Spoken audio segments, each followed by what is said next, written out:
70 का दशक जब पाकिस्तान सेना ने भारत पर हमला कर दिया था।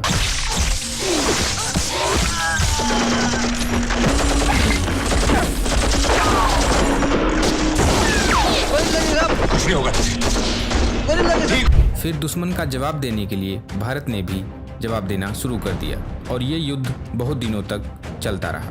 कई सैनिक घायल हुए और कई सैनिक वीरगति को प्राप्त हो गए, लेकिन हमारी सेना लड़ती रही और वो दिन आ गया जब पाकिस्तान की 90,000 सेना ने भारत के आगे अपने हथियार डाल दिए और उसके बाद पाकिस्तान के 2 टुकड़े हुए और 1971 में बांग्लादेश का निर्माण हुआ और पाकिस्तान के 2 टुकड़े करने में एक आर्मी अधिकारी की भूमिका सबसे अहम थी, जिसका नाम था सैम मानेकशॉ। सैम मानेकशॉ ने कुल 5 से ज्यादा युद्ध लड़े हैं। दूसरे विश्व युद्ध के दौरान जो जापान के खिलाफ था, उसमें इनको कुल 7 गोलियां लगी। सबने सोचा ये मर गए, लेकिन ये जाबाज सिपाही मरा नहीं और मौत के मुंह से बाहर आ गया। तो आज हम जानेंगे इस जाबाज की कहानी, जिसका नाम है सैम मानेकशॉ। सैम का जन्म 3 अप्रैल 1914 को अमृतसर में एक पारसी परिवार में हुआ था। उनकी माता का नाम हिलानी मेहता और पिता का नाम हॉर्मिज मानेकशॉ था। सैम का पूरा नाम सैम हॉर्मुसजी फ्रेमजी जमशेदजी मानेकशॉ था। सैम के पिता एक डॉक्टर थे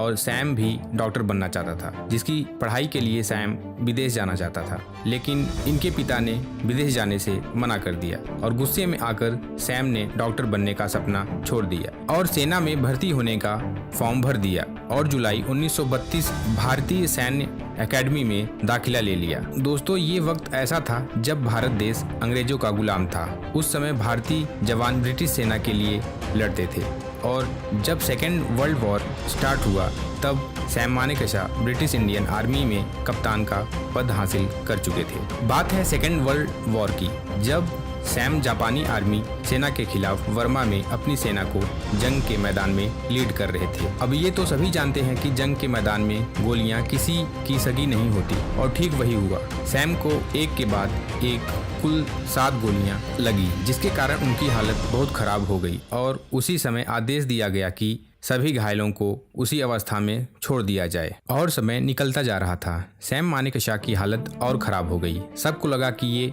मर चुका है, लेकिन उनका सूबेदार शेर सिंह उन्हें अपने कंधे पर उठाकर पीछे लाया और डॉक्टर के पास ले गया और डॉक्टर ने उनके शरीर में घुसी हुई गोलियां निकाली और सैम मौत के मुंह से बच निकले। और बाद में जब मानेकशॉ से पूछा गया कि क्या हुआ था, तो उन्होंने मजाक में कहा कि गधे ने लात मार दिया था और हमारे देश को एक काबिल सेनाध्यक्ष मिल गया सैम मानेकशॉ के रूप में।